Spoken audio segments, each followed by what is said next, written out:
بسم الله الرحمن الرحيم قل أعوذ برب الناس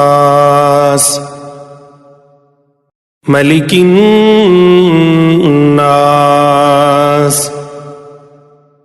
إله الناس من شر الوسواس الخناس الذي يوسوس في صدور الناس من الجنة والناس